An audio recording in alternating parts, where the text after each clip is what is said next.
السلام علیکم ورحمۃ اللہ وبرکاتہ۔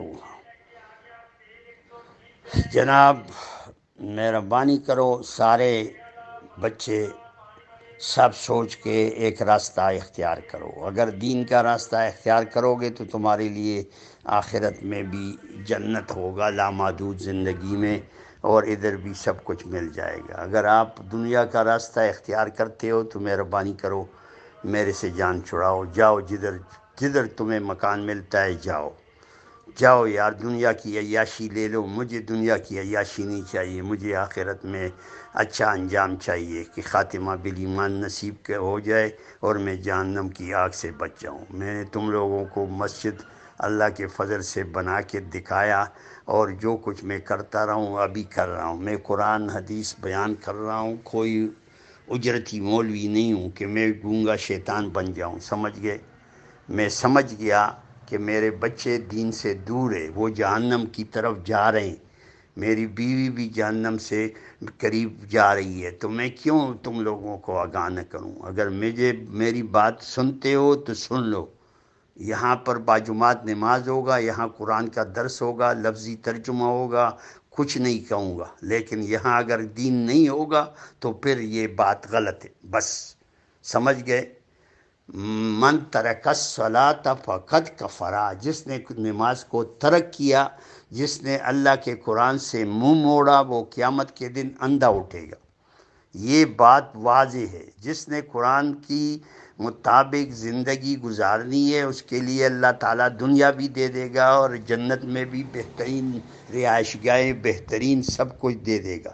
لیکن جو لوگ اس دنیا کے اوپر رچ جا رہے ہیں، دنیا کے سیاسی پنڈتوں کے ساتھ چل رہے ہیں اور اللہ کے دین نہیں سیکھتے، تو وہ یہاں بھی ذلیل ہو گئے، فرعون کی طرح، قارون کی طرح، اور سارے جتنے بھی انبیاء کی قوموں کو اللہ نے عذاب دیا ہے دنیا میں، اسی طرح وہ ذلیل ہو جائے گا۔ اس پر سیلاب بھی آئیں گے، اس پر زلزلے بھی آئیں گے، اس کی دعائیں اوپر بھی نہیں جائے گی۔ یہ اللہ کا قانون ہے، یہ اللہ کا قرآن بتاتا ہے۔ من عمل صالحا من ذکر او انثی فہو مومن، جو کوئی مرد یا عورت، جو کوئی ایمان لے آئے اور پھر نیک عمل کرے، وہ چاہے صدقہ کرے، خیرات کرے، حج کرے، لیکن اس کے لیے شرط ہے، عقیدہ ایمان صحیح ہونا چاہیے۔ میں آپ لوگوں کو خبردار کر رہا ہوں کہ قیامت کے دن ایسے بندے اندھے اٹھیں گے۔ جب یہ اندھے اٹھیں گے، دنیا میں بھی اللہ تعالیٰ ان کا زندگی تنگ کرے گا اور قیامت کے دن اندھا اٹھے گا۔ تو یہ بچہ، یہ بیوی، یہ لوگ کہیں گے ہم تو دنیا میں دیکھتے بالتے تھے، ہمیں کیوں اندھا اٹھا لیا؟ تو اللہ فرماتا ہے کذالک اتتک آیاتنا، اسی طرح جب میری آیاتیں تمہارے پاس آئی تھی، قرآن آیا تھا تو فنسیتھا، تم نے قرآن کو بلایا۔ تم سیاسی پنڈتوں کے پیچھے سیاست میں پھر رہے تھے، دنیا کو کمانے کے لیے کدھر پھر رہے تھے، لیکن تم نے میرا قرآن نہیں سیکھا، تو آج کے دن میں نے بھی تمہیں بلا دیا۔ تو آپ کو جب اللہ بلا دے گا تو آپ اندھے پھرتے رہو گے۔ قیامت کے دن بھی آپ کا لامحدود زندگی، آپ کو عذاب ہی عذاب ہوگا۔ یہ اللہ کا قرآن کا حکم ہے۔ اللہ قرآن میں سورہ اعراف میں حکم دے رہے 3 نمبر آیات میں، اتبعوا ما انزل الیکم من ربکم، پیروی کرو اس قرآن کی، اس کو سمجھو۔ اگر اس کو نہیں سمجھو گے تو پھر تمہارا تو ولا تتبعوا من دونی اولیاء، اس کے علاوہ کوئی کارساز، کوئی مولوی، کوئی پیر، کسی کی پیروی نہیں کرو، کسی سیاسی لوگوں کی پیروی نہیں کرو۔ اگر پیروی کرو گے تو اللہ فرماتا ہے قلیلا ما تذکرون، بہت تھوڑے لوگ ہیں جو نصیحت پکڑتے ہیں، ذکر جو تذکرہ سمجھتے ہیں، وہ بہت تھوڑے لوگ ہیں۔ قلیلا ما تؤمنون، مومن تھوڑے ہوتے ہیں۔ آپ اکثریت کی پیروی کرے، وہ اکثریت کے بارے میں بھی تو اللہ نے بتلا دیا، ان تطع من اکثر فی الارض۔ یہ آیات قرآن کی ہے، پوچھو کسی سے، اگر آپ نے اکثریت کی پیروی کی، مسلم لیگ نون میں، پیپل پارٹی میں، تحریک انصاف میں، کسی میں چلے گئے، قرآن کو چھوڑا، تو اللہ تعالیٰ ارشاد فرماتا ہے لیضلوک عن سبیل اللہ، وہ تمہارے راستے سے، اللہ کے راستے سے گمراہ کر دے گا۔ اللہ کے راستے سے سارا پاکستان اکثریت گمراہ ہو گیا۔ اس لیے ان کی دعائیں اوپر اللہ تعالیٰ نہیں مان رہا ہے، ان کے اوپر عذاب، بارشیں، سیلاب، اور یہ ایک دوسرے کو کاٹ رہے ہیں، ایک دوسرے کو گالیاں دے رہے ہیں۔ سورہ حجرات میں اللہ فرماتے ہیں وَلَا يَغْتَبْ، غیبت مت کرو، لیکن ان کو حق تو سمجھاؤ نا۔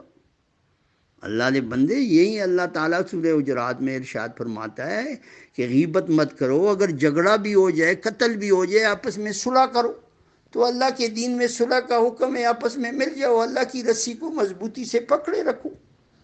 اللہ تعالیٰ کتنی جگہوں پر فرما رہا ہے یا ایھا الذین آمنوا اتقوا اللہ حق تقاتہ ولا تموتن الا وانتم مسلمون۔ اے مسلمانوں، اے ایمان والو، اللہ سے ڈرو جس طرح اللہ سے ڈرنے سے کا حق ہے۔ مت مرو، تمہاری موت اس حال میں آ جائے کہ اللہ کا تابعدار ہو، نبی علیہ السلام کے طریقے پہ چلنے والے ہو۔ نبی علیہ السلام کی طرح آپ داڑھی نہیں رکھ سکتے، مونچھیں نہیں کتروا سکتے، تو آپ کس کا ہڈیا بنا رہے ہو؟ آپ کس کا نقل کر رہے ہو؟ اس کی امت کا دعویدار ہو، اس کی امتی کا دعویدار ہو، اس کا دین ماننے والا ہو، پھر آپ جناب دوسروں کا نقل کر رہے ہو۔ کتنے افسوس کی بات ہے۔ اللہ فرماتا ہے وَاعْتَصِمُوا بِحَبْلِ اللَّهِ جَمِيعًا وَلَا تَفَرَّقُوا، مضبوطی سے اللہ کی رسی کو پکڑو، یہ قرآن ہے، یہ دین ہے، یہ مضبوطی سے پکڑو، فرقے مت ہو جاؤ۔ ولا تفرقو، دیوبندی، بریلوی، اہل حدیث، شیعہ، چکڑالوی، مرزائی اور حنفی، شافی، مالکی، حملی نہ بنو، فرقے میں مت پڑو، اللہ کا تابعدار بنو۔ اللہ کے نبیوں نے ساروں نے کہا ہم نحن لہو مسلمون، ہم تو اللہ کے تابعدار ہیں، ہم تو اللہ کے قرآن، اللہ کی کتابوں کے پیچھے چلنے والے۔ بات یہ ہے کہ بہت برا وقت آ رہا ہے، پاکستان پر بہت برا وقت آ رہا ہے۔ امریکہ نے بھی دھمکی دی اور امریکہ بھی اس کو کہہ رہا ہے خبردار مسلمانوں کی مدد مت کرو، تم اسی طرح سود لیتے رہو، کھاتے رہو، ان کو کھلاتے رہو، تم اسی طرح ذلیل ہوتے ہوگے، سود در سود قرضے کیسے دو گے، کہاں سے دو گے؟ غریب نیچے پس رہا ہے، غریب بھوکوں مر رہا ہے، غریب کا روزگار چھین گیا، غریب کو کچھ نہیں مل رہا ہے، مالداروں کے مزے، ان کے بچے دبئی میں اور لندن میں اور امریکہ اور یورپ میں پھر رہے ہیں، وہ وہاں خوب مزے کر رہے ہیں، ان کے بڑے بڑے بنگلے ہیں، ان کا بڑا ان کے اندر گیس کی کوئی قلت نہیں ہے، ان کے اندر بجلی کے کوئی قلت نہیں ہے۔ یہ صرف غریب کے لیے ہے، ریٹ بھی زیادہ دے رہا ہے اور اس کے کوئی فیسلٹی نہیں، کوئی کچھ بھی نہیں، کیونکہ ہم نے طاغوت کو، اللہ کے باغیوں کو ووٹ دیا۔ جو طاغوت کی پیروی کرتا ہے، جو دین کے اجرتی مولیوں کی پیروی کرتا ہے، جو ایسے پیروں کی تو اللہ فرماتا ہے قیامت کے دن یہ آپس میں لڑیں گے، یہ پیر، یہ مولوی ان کو کہیں گے، یہ شیطان ان کو کہے گا میں نے تو آپ سے یہ کام نہیں کروایا تھا، آپ خود ان کے پیچھے پھرتے تھے۔ بات یہ ساری باتیں قرآن میں ہے۔ پیر اور مرید، مولوی اور اس کے پیچھے چلنے والے سارے قیامت کے دن پھر لڑیں گے۔ اللہ تعالیٰ نے فرمایا کہ قیامت کے دن میرا رسول محمد الرسول اللہ صلی اللہ علیہ وسلم خاتم النبیین بھی کہے گا یا رب ان قوم اتخذوا ھذا القرآن مہجورا، اے میرے رب، اے میرے اللہ، اے میرے پروردگار، اس میری قوم نے قرآن کو چھوڑ رکھا تھا۔ دیکھو ابھی آپ نے قرآن چھوڑ رکھا ہے، ابھی آپ ذلیل ہو رہے، آپ ایک بات پہ اکٹھے نہیں ہوتے کہ اللہ کی بندگی کرو، اللہ کے ساتھ کسی کو شریک مت کرو۔ محمد صلی اللہ علیہ وسلم بہترین قائد اعظم ہے، بہترین رہبر ہے، بہترین امام ہے، وہ پورے قیامت تک کے انسانوں کے لیے رسول ہے، پیغمبر ہے، اس کی پیروی کرو۔ اس نے 9 سے لے کر 11 بیویوں کے ساتھ کیسے وقت گزارا، اس نے اپنے گھر میں کیا رکھا، اس نے کون سا بنگلہ بنایا، یہ کیا خرافات پہ لگ گئے۔ اللہ دے بندے، اللہ کی طرف پلٹو، اللہ کے سے معافی مانگو۔ اللہ قرآن میں سورہ ہود میں ارشاد فرماتا ہے ان استغفروا ربکم ثم توبوا الیہ، اللہ سے مغفرت کی دعا کرو، اللہ کی طرف پلٹو اور پھر توبہ کرو۔ یمتعکم متاعا حسنا، وہ تمہارے کو بہترین مال متاع دے دے گا اور آخرت میں جنت بھی دے دے گا۔ اللہ کی طرف تو پلٹو۔ میں تو یہی کہہ رہا ہوں کہ اللہ کی طرف پلٹو، اللہ سے اس خالق مالک کو کے آگے توبہ کرو، جو کچھ ہوا ہے اللہ معاف کر دے گا۔ اللہ بہترین تجارت بتا رہا ہے، بہترین تجارت کیا بتا رہے ہیں؟ ہم مومنوں کو بتا رہے ہیں نا، ہم توحیدیوں کو، جو توحید کے علمبردار ہے، جو توحید و سنت کے ماننے والے، ان کے لیے یہ حکم ہے۔ بسم اللہ الرحمن الرحیم، یا ایھا الذین آمنوا هل ادلکم علی تجارت تنجیکم من عذاب علیم۔ اے میرے ماننے والو، اے نبی علیہ السلام کو ماننے والو، اے قرآن کو ماننے والو، اے ایمان والو، ایمان والوں کو مخاطب ہے۔ حل ادلکم علی تجارت تنجیکم من عذاب علیم، میں تمہیں بہترین تجارت نہ بتاؤں؟ بہترین تجارت امریکہ کی سرمایہ کاری نہیں ہے، سعودیہ کا قرضہ نہیں ہے، دبئی کا قرضہ نہیں ہے۔ بہترین تجارت کیا ہے؟ تؤمنون باللہ، اللہ پر ایمان لے آؤ، اللہ کو خالص داتا، دستگیر، مشکل کشا، غوث العظم، اولاد دینے والا، مال دینے والا اور سب کچھ دینے والا، اور پھر لامحدود جنت دینے والا اللہ ہے۔ یہ بہترین تجارت، اللہ کی طرف پلٹو، اللہ پر خالص ایمان لے آؤ، محمد رسول اللہ صلی اللہ علیہ وسلم کا طریقہ پہچانو، سنت پہچانو، یہ اجرتی مولویوں کو چھوڑو۔ ان اجرتی مولویوں نے قوم کو کدھر پہنچا دیا؟ ابھی خاموش بیٹھی، ابھی نہ یہ سود حرام کہہ سکتے، نہ شراب حرام کہہ سکتے، یہ بکے ہوئے ہیں۔ انہوں نے اپنے آپ کو بکا، کس کے لیے؟ گمراہی کے بدلے۔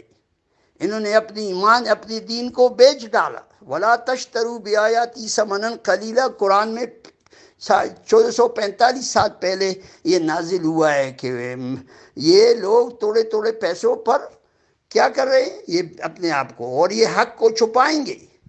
وَلَا تَلْبِسُوا الْحَقَّ بِالْبَاطِلِ وَتَكْتُمُوا الْحَقَّ وَأَنْتُمْ تَعْلَمُونَ۔ یہ قرآن کی آیات یہ بتا رہی ہے کہ حق اور باطل کو گڑبڑ نہیں کرو۔ سیاست منافقت، قرآن و سنت کامیابی، اللہ کا راستہ، جنت کا بھی راستہ اور اللہ کی رضا کا بھی راستہ۔ اللہ تو تمہیں راستہ بتا رہا ہے۔ وَسَارِعُوا إِلَىٰ مَغْفِرَةٍ مِّن رَّبِّكُمْ، دوڑو اللہ کی رضا، اللہ کی مغفرت اور اس جنت کی طرف جس کی چوڑائی آسمان اور زمین کے برابر ہے۔ وَسَابِقُوا، سورہ حدید میں فرمایا ہے ایک دوسرے سے آگے نکلو اور اس جنت کی طرف اور مغفرت، بخشش اللہ سے مانگو، دوڑو۔ آپ لوگ کس طرف دوڑ رہے ہو؟ آپ لوگ جناب امریکہ اور جناب سارے یورپ کی طرف دوڑ رہے ہو، ان کے تابع دار بن رہے ہو۔ تو اللہ فرماتے ہیں تؤمنون باللہ ورسولہ، اگر تم نے خالص ایمان لے آیا اور رسول صلی اللہ علیہ وسلم کا طریقہ اختیار کر لیا، اس طرح سادہ زندگی بنائی، اس طرح داڑھی بڑھائی، اس طرح مونچھیں کتروائی، اس طرح جناب گھر کا ماحول صحیح کیا، تو آپ کو کیا اللہ تعالیٰ ارشاد فرماتے ہیں وَتُجَاهِدُونَ فِي سَبِيلِ اللَّهِ بِأَمْوَالِكُمْ وَأَنفُسِكُمْ، پھر اللہ کے دیے ہوئے مال سے، جان سے، پھر اللہ کے راستے میں جہاد کرو، جدوجہد کرو۔ زبانی تو کہو نا ہمیں اسلامی نظام چاہیے، ابھی بندوق مت اٹھاؤ، ابھی تلوار مت اٹھاؤ، ابھی تو زبانی تو نکلو باہر میدان میں، کہو تو صحیح ہمیں اسلامی نظام چاہیے جو صحابہ کرام والا تھا۔ عمر رضی اللہ تعالیٰ عنہ کتنے بہترین حکمران تھے، 22.5 لاکھ مربع میل اس کی حکومت تھی۔ وہ کس وجہ سے تھی؟ وہ ایماندار تھا، وہ قرآن پر عمل کرنے والا تھا، وہ نبی علیہ السلام کا فرمان بردار تھا، وہ کسی مولوی اور پیر کا مرید نہیں تھا، وہ کسی سیاسی منافق اور سود حلال کرنے والے کے پیچھے نہیں چلنے والا تھا، سیاسی نہیں تھا۔ دیکھو یہ کتنی بڑی برائی ہے۔ اللہ فرماتا ہے وَتُجَاهِدُونَ فِي سَبِيلِ اللَّهِ بِأَمْوَالِكُمْ وَأَنفُسِكُمْ، اس وقت صرف بولنا ہے کہ بھائی اللہ کے بندے بن جاؤ، اللہ کا دین اسلام میں در نافذ کرو، سب کچھ مل جائے گا۔ امریکہ اور یورپ سب سے جان چھوٹ جائے گا۔ ہم سود نہیں مانتے، اسلام میں منع ہے، حرام ہے، بس شراب حرام ہے، ہم اللہ کے نبی کے پیروکار ہے، ہم کسی کے پیروکار نہیں، ہمارا امام وہ ہے، ہمارا قائد اعظم وہ ہے، بس یہ کہنا پڑے گا، یہ اٹھنا پڑے گا۔ تو اللہ فرماتا ہے اگر یہ تم نے کیا، تم نے اللہ کے راستے میں جدوجہد کیا تو ذالکم خیر لکم ان کنتم تعلمون، یہ تمہارے لیے بہت بہتر ہے اگر تم جانتے ہو۔ کیا کرے گا اللہ تعالیٰ؟ یغفر لکم ذنوبکم، اللہ تمہارے پچھلے گناہ معاف کر دے گا، اللہ تمہارے کو سارے پچھلے گناہ معاف کر دے گا، اور پھر وَيُدْخِلْكُمْ جَنَّاتٍ تَجْرِي، اور اللہ تعالیٰ تمہیں ایسے باغات میں داخل کر دے گا، تمہیں ہر چیز ملے گا، تمہارے پیچھے ہر نعمت آئے گی، تم ہر چیز کھاؤ گے، اور پھر اللہ تعالیٰ ارشاد فرماتے ہیں اس کی نیچے نہریں، اور مَسَاكِنَ طَيِّبَةً فِي جَنَّاتِ عَدْنٍ، اور ہمیشہ کی جنت میں بہترین رہائش گاہیں ہوگی۔ اللہ تعالیٰ کتنی بہترین ہمیں انعام دے رہا ہے، ہماری گناہ بھی معاف کرنے کا وعدہ کر رہے اور تم لوگ اس کی طرف نہیں پلٹے ہو۔ یدخلکم جنات تجری من تحت الانہار و مساکن طیبۃ فی جنات عدن ذالک الفوز العظیم. یہ بہترین کامیابی ہے. اس کامیابی کی طرف ہم آپ کو بلا رہے ہیں. میں یہی بول رہا ہوں, میرا کوئی ذاتی فائدہ نہیں, تمہارا فائدہ ہے کہ تم یہاں سے بھی بھوک اور افلاس سے, تم یہاں بھی دوسرے کے در در کے ٹوکروں پہ, در در کے سجدوں کے, در در کے پیچھے چمچگیری سے بچ جاؤ گے. صرف ایک اللہ کو پکڑو. اللہ تعالی ہمیں یہ بتلا رہا ہے, کامیابی کا راستہ بتا رہا ہے, اور میں بھی بتا رہا ہوں. میں صرف مسلمان ہوں, کسی فرقے میں نہیں ہوں, کسی مقصد میں نہیں ہوں. جو کچھ میں نے 74 سال گزارے, انشاءاللہ اللہ تعالیٰ اور بھی عزت سے گزار دے گا. کسی سے ڈر نہیں, صرف اتقوا اللہ, اللہ سے ڈرو, اللہ کے بندے بن جاؤ. اللہ کے بندے نہیں بنو گے تو ذلیل سے ذلیل ہو جاؤ گے. تمہارے بچے ذلیل ہو جائیں گے, تمہارے بچے انگریزوں کے غلام بن جائیں گے, تمہارے بچے انگریزوں کا سود دیتے رہیں گے. اللہ تعالیٰ کے بندو نکلو, ڈر ختم کرو, اللہ پر بھروسہ کرو. جیسے موسیٰ علیہ السلام نے بھروسہ کیا, جیسے عیسیٰ علیہ السلام نے بھروسہ کیا, جیسے نوح علیہ السلام نے بھروسہ کیا, جیسے شعیب علیہ السلام نے بھروسہ کیا, جیسے محمد رسول اللہ صلی اللہ علیہ وسلم نے بھروسہ کیا, اور وہ مکہ سے نکل گئے, مدینے میں وہ پورے ایران سے لے کر قسطنطنیہ تک کے حاکم بن گئے. اللہ تعالیٰ کی طرف پلٹو, اللہ تعالیٰ کی طرف آؤ, اللہ تعالیٰ سب کچھ مسئلہ حل کر دے گا انشاءاللہ. اللہ تعالیٰ ہم سے یہ کام لے لے. وآخر دعوانا الحمدللہ رب العالمین.